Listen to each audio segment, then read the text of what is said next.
Hello, and welcome to the Haunting Podcast. I'm your host, Tegan. And I'm the other host, Jordan. In today's episode, we're going to be talking about Gettysburg. Ookie spooky, ookie spooky, ookie spooky. A little bit of a backstory. We went to a wedding in Pennsylvania about a week and a half ago. Yeah. And we took one of those haunting ghost tours there. And it was very interesting because Gettysburg, as some of you may know, is one of the top haunted places in America because of the Battle of Gettysburg, and thousands died during Pickett's Charge and all the other battles ensuing, such as Little Round Top and all of that. So, obviously, we had to check out the infamous ghost tours. And there was a lot happening. There was a lot happening. Yeah, we had a great tour guide. She did the works, gave us a backstory of certain buildings. Also, we went to a place where she gave us those EM readers. Yeah. And also those, what do you call those? The those dowsing rods. The dowsing rods.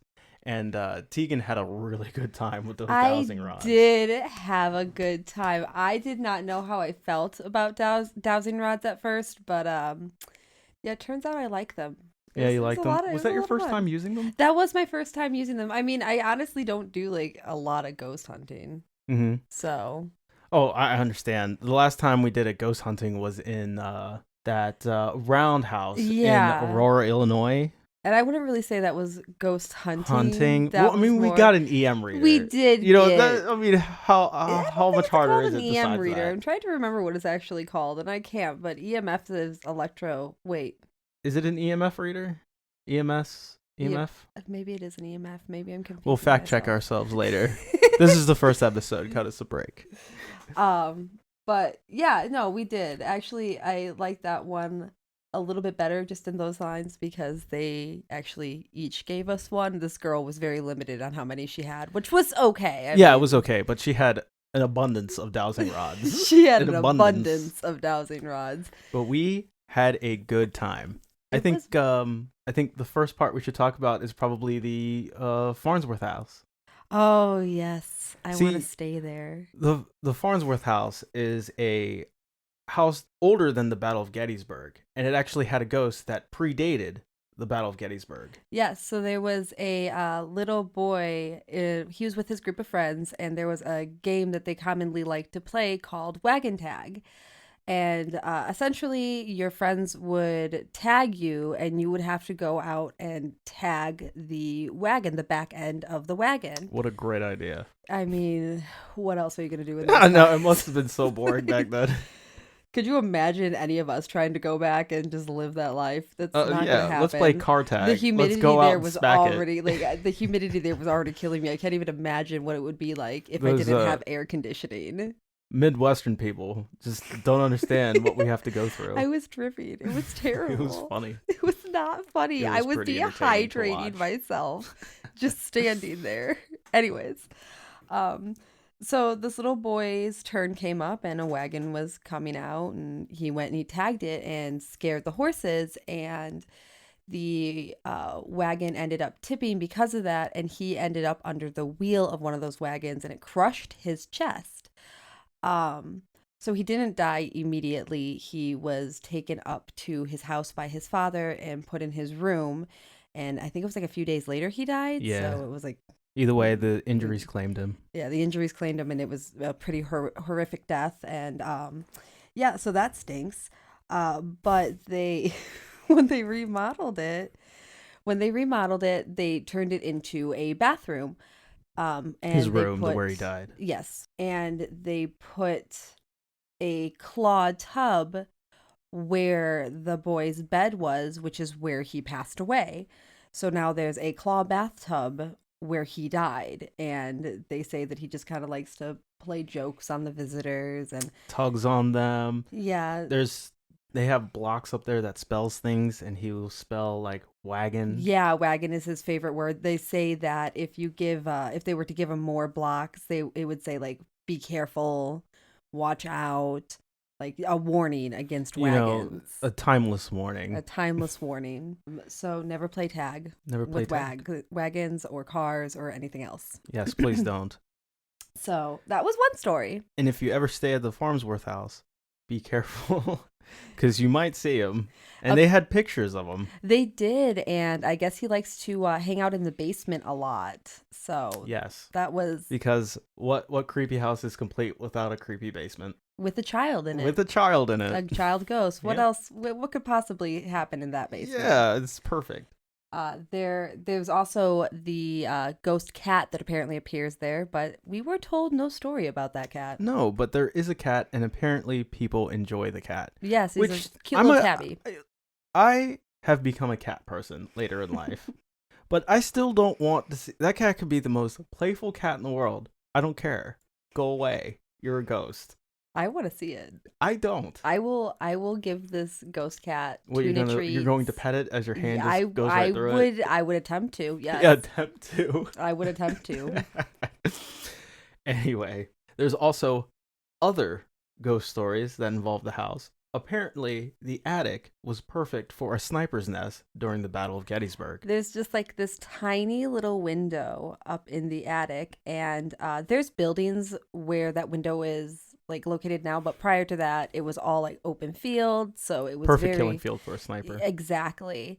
So but it wasn't impossible, as she put it, to kill the snipers. Clearly because they died. A lot of them died, and they were left up there for a good while and then drugged down. And there's actually evidence of all of that if you spray the room down in luminol. If they still have the original floorboards up there. Yes, nothing has changed up there. So there is 200-year-old blood still seeped into it, and you can clearly see it all when you spray the luminol. If you are not a crime junkie, luminol is a spray that you use, and then you can take a black light and you can see essentially where there has been blood, even if blood has been cleaned up.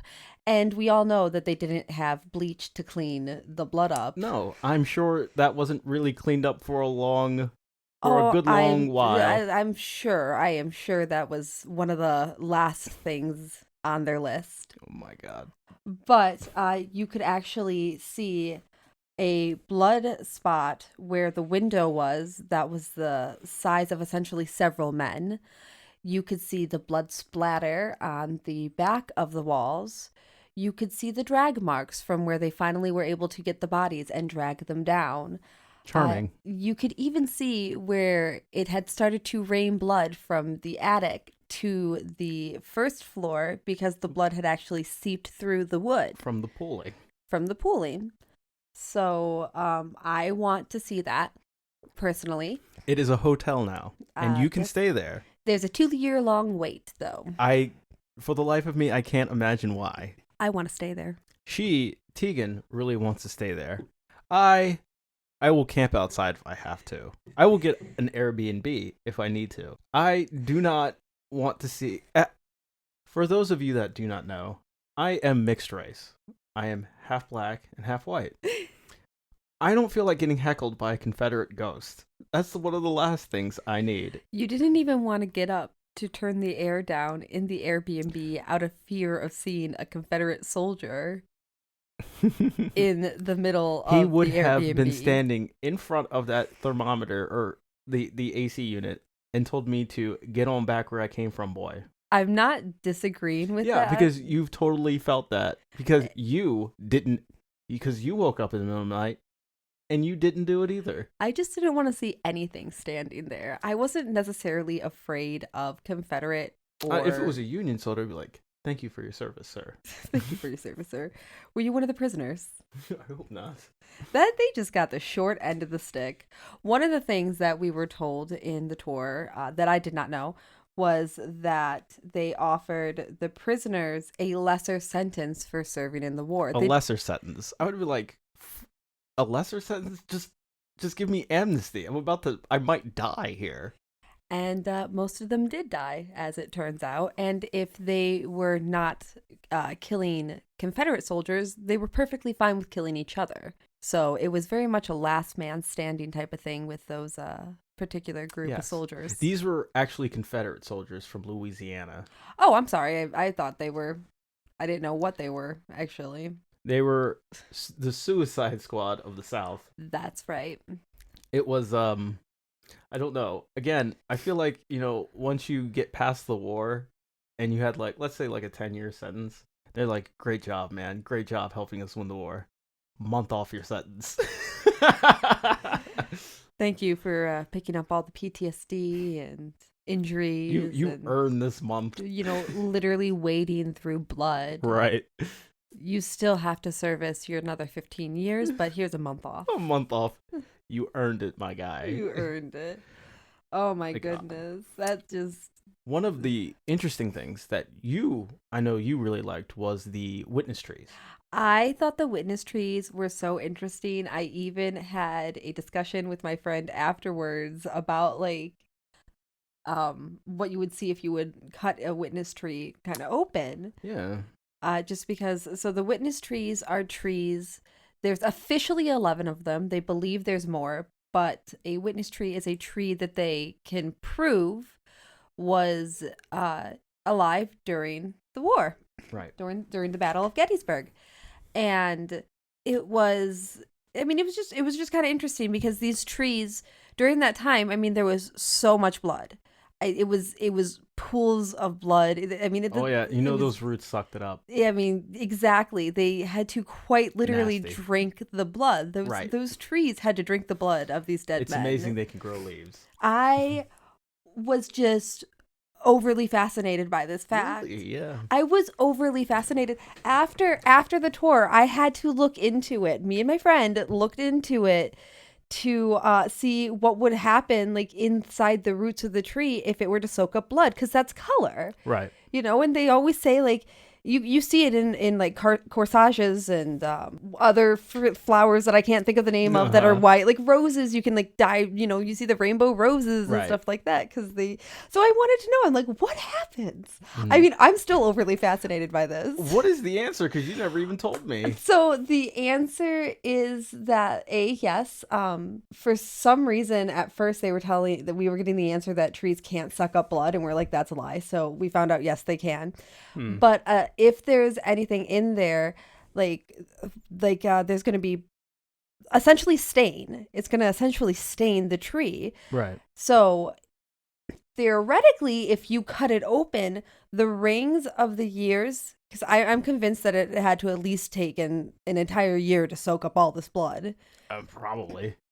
They couldn't even clean up the bodies of a lot of these men and horses for months. For months in the summer. This battle happened in July, I want to say? Yes. And people at that point, from the sounds of at least what the tour guide was saying, they were a little bit more focused on like getting their houses back together and getting their families back in, and personally, then dealing with that. I would move. I don't think I would stay there either. And I doubt that the government paid them enough money to actually clean up these bodies. Can you imagine trying to build your house and just walking over, just this rotting corpse? And they were like, and even when they were able to finally bury them, it was mass graves everywhere. And it was hastily built. So like when the rain came or something, sometimes it would wash away the topsoil. Yeah, they only did a few inches. You would slowly see a hand coming up. Yeah, they would only bury them a few inches deep. You don't want to be sipping your morning coffee and then going out, looking out the window, and then you just see something waving at you just in the wind. Even worse, some of those soldiers were probably buried like standing up just from awkwardly being buried. Yes. So like tops of heads were probably hanging out. Oh, that's horrifying. It's just it's one of those things. Right. So that was a whole thing. But these witness trees, so essentially they will probably show a darker ring around the times that this was happening. Wow. And essentially there's veins in a tree, like a human body's vein system. So you might find that throughout like thicker branches of the trees and whatnot. Happened, I would not mind to see what that looks like. I wouldn't either. Like I never want to chop down, like just chop down trees, like absolutely not. They're very historical. But if something were to happen where it needed to be chopped down, like it was just completely dead and dying, and I want to cut that open and see. Because my other question then after that, and I never actually got an answer to this, is does the stain fade with time? I don't know, because there's constantly water going through, the system of the tree Correct. and all that stuff. And so I have many more questions that do Yes. not have answers, but I was overly fascinated by this tree. Yes. I mean, they were fascinating. I like the part where she was telling us, you know, people sometimes have experiences if they touch the tree. I am sad that I touched a tree and it just felt like a tree. I felt nothing. I disagree with you. I, on the other hand, touched the tree and got a bubble of anxiety. A bubble of anxiety, A huh? bubble. It was just like in the chest, bubbling, just bubbling away. I mean, it could be worse. Apparently, the tour guide, when she touched it one time, her arm went numb. Yes, for like the rest of the night. Yeah, can you imagine? I wouldn't have been happy with that. I actually went to the second witness tree after the tour, after you abandoned me because you the got elm scared. one. Yes. Um, and I touched that one, and it felt like the best way I can use to describe it was if someone, if you go to the hospital, the doctor's office, and you get a shot of medicine up your veins, and it's kind of that like warm feeling. Yeah, that's what it felt like to me. And I like almost immediately stopped touching it because I was like, I don't like that. Yeah, I feel like it would like get worse the longer you hold your hand there. Exactly. And I was not into having my hand and arm be completely numb that night. I wouldn't be cool with it either. So if you're ever in Gettysburg and you see one of these witness trees, just give it a quick touch and see what happens. Or hold your hand there and see if anything starts bubbling up. Yeah. Sometimes it doesn't happen the first time. She did say that you have to keep touching it. There was apparently, though, a boy in her tour a few weeks prior who had a full-on panic attack after touching the tree. Oh, you gotta feel sorry for the kid. I really do. If I was really little, because when I was really little, in my single digits, I was afraid of anything supernatural, paranormal. I wanted nothing to do with it. I didn't want to hear it. If I did, I'd stay up all night. I was the same way. And if my family, which they probably would have, forced me to touch the tree because I wouldn't have wanted to touch it as a little kid, I might have had a panic attack. See, I was afraid of a lot of things as a kid, but I had a lot of experiences as a kid, which we will talk about in further episodes. But like horror movie kind of things were the one thing that always got me. Like you could probably take me to one of those battlefields and I'd be like, ooh, it's spooky. But I would never like actually take it seriously. Right. But you show me a scary movie, I'm up all night. Oh, yeah. I'm up all night. Right. I mean, I was the same way. Since I grew up an hour south from Gettysburg, they brought us to the battlefield quite a few times. And I was a little bit of an overweight kid, and I never really cared for the heat. So we'd be walking through the battlefield, and it's just chafing central. I'm just miserable. I'm not even thinking about the ghosts or anything. I'm just like, I hate this place so much. Honestly, after dealing with the humidity and stuff there, I don't blame you. I could not deal It is very with it. humid in the East Coast in the summer. It really is. But no, that was really interesting. The other really interesting thing was the house. I forget who owned it, but it was a house of a man who sent his family away. And he stayed in the basement for 3 days, and they said he had like just a jar of peaches to survive on. Right. He stayed behind when the battle was happening, but Yes. he sent his family away. I mean, the balls it takes to do that. I mean, I would be gone with my family. And I would wouldn't not care come back. about the house at that point. Exactly. But so he stayed, I think it was like 3 nights, 3 days, something like that. 3 nights, yeah. In his basement before he emerged because he wanted to make sure it was safe. Comes out and obviously death just everywhere. Yes. And it takes him a few months. He cleans up his house. He gets it all fixed up, all of that good stuff. And he sends for his family to come back. And the first night there, his kids start to complain about a noise. They come in, they're like, there's bees in our room. And this happens for a couple of nights. And one night he's talking to a friend and he's describing the sound. And his friend says, it sounds like a new bullet that was being used during the Civil War. Right. I forget what the bullets were called, but they were essentially a smaller bullet than the ones that were typically used. So they said it was stuck in a time loop, which is something that is scientifically proven that can exist. It's quantum physics. Yeah, quantum physics. It goes way over my head, but essentially these time loop paradox things can exist. I won't even call them paradoxes, but they were hearing a loop in time of bullets being shot through the house is what was being said. So while this story is being told, there are other tourists and they're taking pictures. And yes, I call them tourists. We were also tourists. We were tourists. We were tourists. We were all tourists. So they were taking pictures of the house, which was right across the street. And after the story's done being told, the house ended up being torn down and a wood house ended up being built, is what ended up happening. And then they ended up moving a few years later. So I'm assuming that the sounds are still happening and that's why they moved.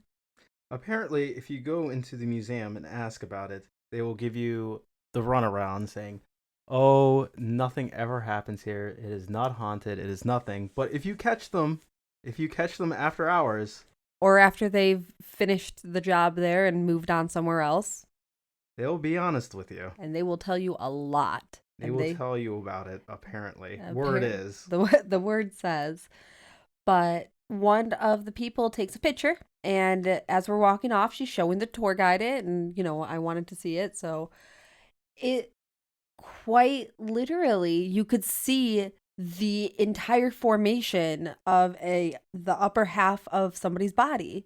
And it was very clearly a male, very distinct, defined features. You could see its eyes. You could see where there was like a mustache, in the mustache style of the time. By the way, this place is called the Rupp House. The Rupp House. Thank you. And you could see like just kind of like a scowl. Like it was so clear and yet transparent. It was really interesting. And then you can see a body shape, and the lights were all off in the place. There was nobody there. It was closed up for the night. Had been closed up for at least a couple hours. It's a museum, and it was probably like almost midnight.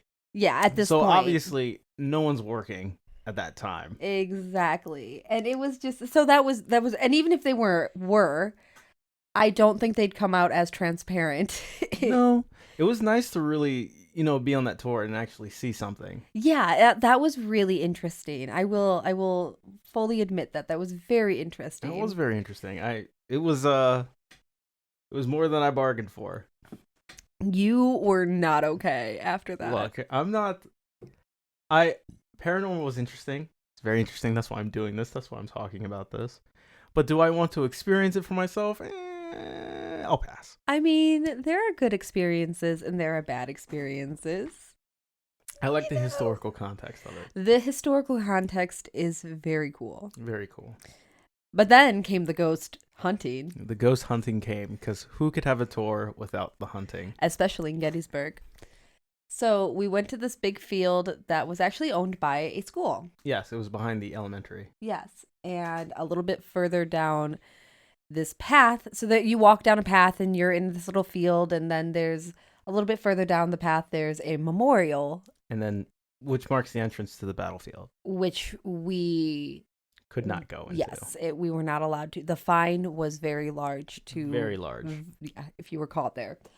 So we stayed within the perimeter of the confines of where we were allowed to be.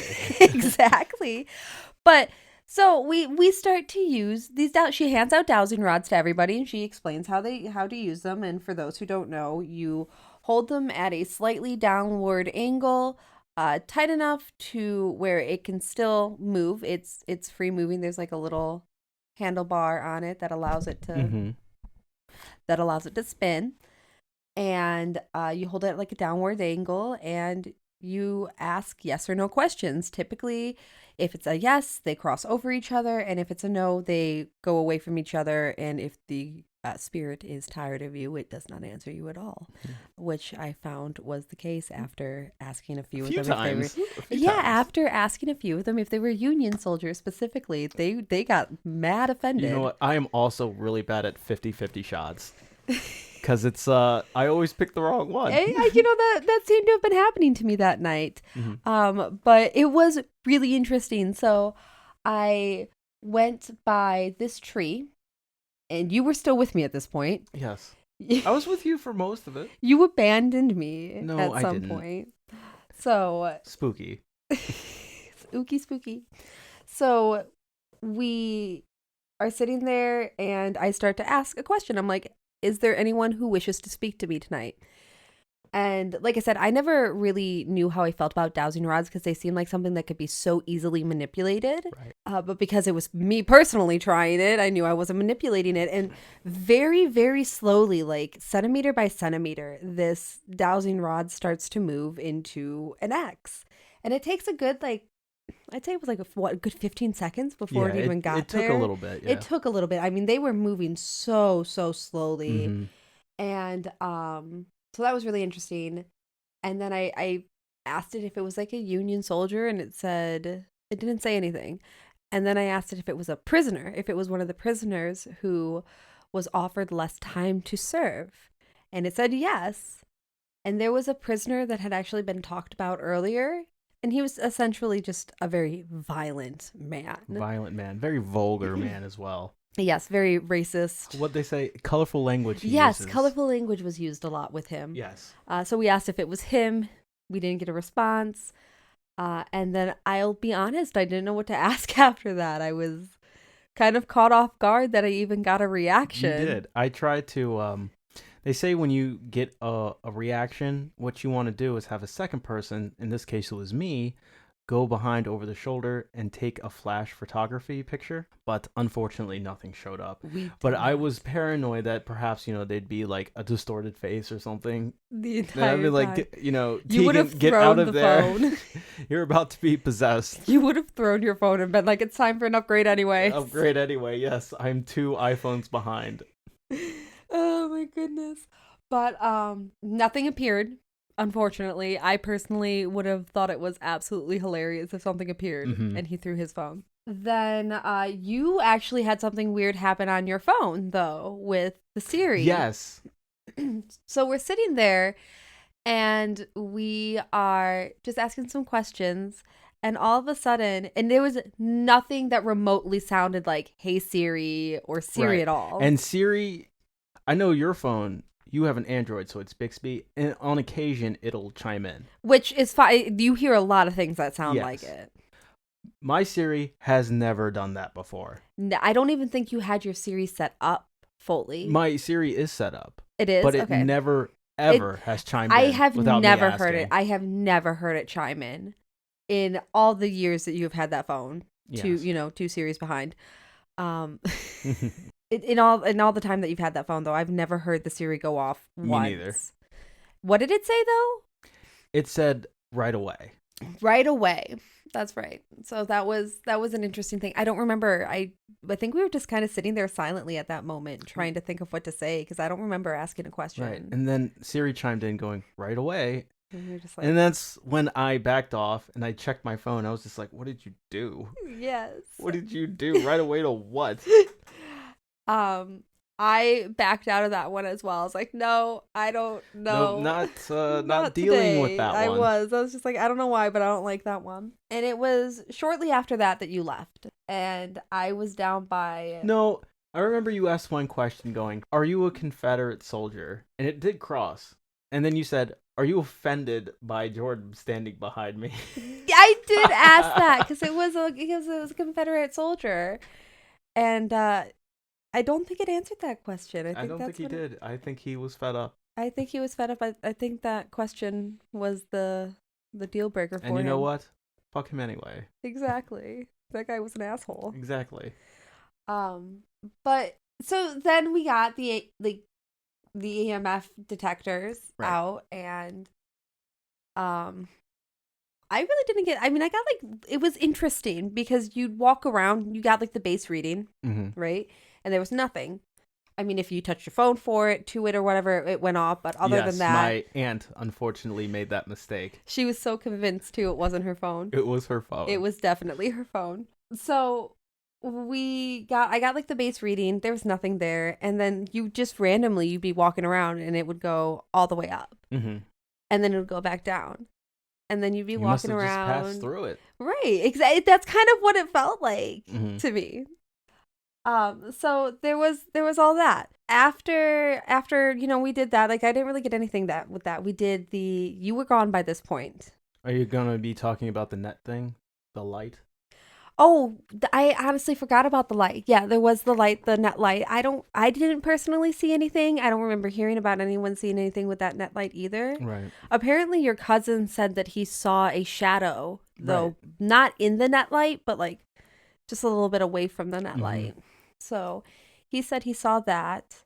I had never knew about it, but I saw the logic in it. Basically, they have like a laser net that casts like a wide, like lattice shape in the, let's say in the woods, and that's how you can like see like if there's a shadow passing by or something. Essentially, it will block the light of anything passing by, so it creates a visible shadow where there wouldn't normally be a visible shadow. Right.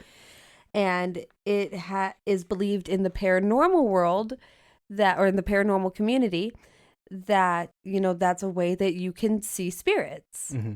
You'll see the spirit will block out the lights and you get their shadow.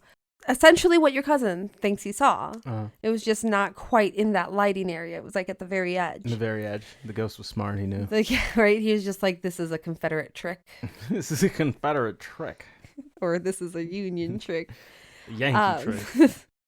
Yeah, but there wasn't really much that happened with that. But there was a little bit that happened with the ghost box. I was not there for that. You were not there by that point. You had left to go drinking with your cousins and left me alone. It was a good idea when I got there. You know what? It was honestly fine. I enjoyed the piece from you. Thank you. I love you. But we got the ghost box out, and a ghost box, for those who do not know, is a box that shifts through radio stations at an extremely fast speed to the point where you really don't hear anything. It's just kind of loud static. Mm-hmm. And the theory is that ghosts can kind of pick out little words and bits from the different radio stations and make sentences and words and all that good stuff. So it's shifting through these noises. And she starts to ask questions, the tour guide, and you hear something. So she asks again, like, does anyone there want to talk to us? And you hear John Smith. Pretty clearly, John Smith. Mm-hmm. And she's kind of looking around at everybody and she goes, what did you guys hear? Did you guys hear Smith? Did you guys hear Smith? But she's not mentioning the John part. So a couple of us, me, your cousin, and a few other people, speak up and said, oh no, well, we heard John Smith. The most generic name imaginable. The most generic name imaginable.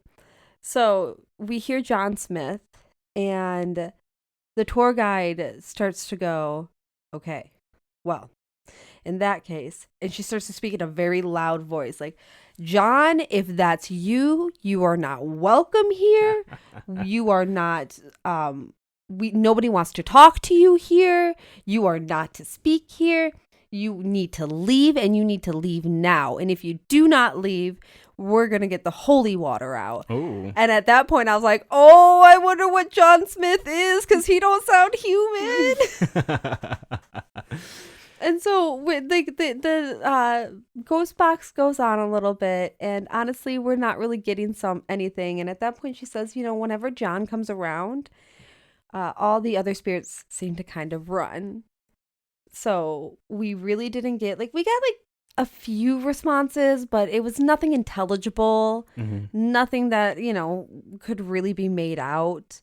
It's nothing like Amityville Horror. Yeah, nothing like Amityville Horror. Honestly, the most that we got was out of the dowsing rods, which I Yeah. found very interesting. I still do. Oh yeah, you're really into it. I was really into that. I would have done the dowsing rods for the rest of the I'm night. kind of sad I missed the ghost box though. You should have stayed, but you were just like, no, this isn't for me. I'm gonna We were doing die. shots and kicking back beer. I mean, I get the appeal. The appeal was nice. But you missed John Smith. I did, but I don't know. I feel like if a demon came, it would pick a generic name like that. My name is John Smith. Like, okay, he rose buddy. up from the depths of hell. Hello, my name is John Smith. Hello, fellow human. My name is John Smith. The thing is, I could see a demon going to a place like Gettysburg, battlefield. Well, of course, because people are looking for the paranormal there. Well, not just looking, but the paranormal are strongly there. There was so much death involved. I mean, the trees were literally drinking blood. Yes. So Gettysburg was the worst battle. The worst battle. Civil War. It was intense. And so I could see a demon kind of, being like, this looks like a good place to stay. Mm-hmm. And now on top of that, I have all these suckers coming in, right? These suckers actually looking for things and asking for things. I know at some point I said John's name again during the tour thing. Oh, no. And the tour guy's like, shh, because I had not heard her, like literally this prior. This poor demon was probably just like, no one likes me. And then when he heard you say John, he was probably just like, yeah. Yes. Yeah. Until you got shoot, he's like, oh, shucks. I just literally like probably 10 seconds prior, she was saying something and I was not paying attention to what she was saying. I had very much an ADHD moment and just kind of stared off into nothing. Great job. You almost unleashed horrors beyond your comprehension. Look, I got yelled at and reprimanded for that, okay? And it wasn't until after that she did confirm, and she wouldn't even say that he was a demon. She just was just like, he's not human, if you catch my drift. That's why I wear this rosary around my neck. Mm-hmm. And I won't lie, I was like, yeah, by the way, about that. Yeah, as a Catholic, you're not supposed to wear it as a necklace. That's kind of disrespectful. You're not supposed to wear it. But if it protects her from demons, albeit real or not, you know what? I can let it slide. Go her. Granted, I'm not Catholic, but even I know that, and I'm just kind of like, ma'am. I was watching her wear it the entire time, and I was like, you know what? I'm not that kind of guy that wants to point out things like that. You're not personally hurting me. Well, exactly. It's not a big deal. Exactly. But it was just something I wanted to point out. Exactly. Either way, after that, she made sure that we all wiped ourselves down. Which I did not do before I left. You did not. So good job. You brought the demon John Smith. Well, that is why I didn't wake up in the middle of the night to turn down the thermostat. And you know what? With your luck, it would have been a Confederate soldier you brought home. It would have been with the Colonel Sanders accent. And everything. He'd have the beard and everything. Beard, yeah. So, but that was our ghost tour in Gettysburg. 10/10 would recommend and do it again, but I would not stay at the Farnsworth House. I would 10 out of 10 recommend staying at the Farnsworth House if you want to see what a bloody attic looks like. Although I feel like they charge extra for that. They probably do. You probably can't really get access to it. I'm sure that you can get a special tour somewhere. Slide the 100 underneath the table. Yeah, like slide I feel like they're going to want more than 100.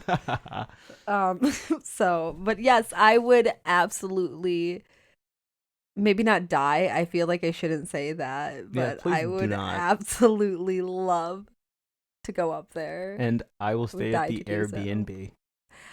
I cannot believe you would wuss out on me like that. I'm not staying in a haunted house. It's so much fun. I'm not staying in a haunted house. You have never... You know what? If this is the first episode, if this podcast, let's say, gets a following...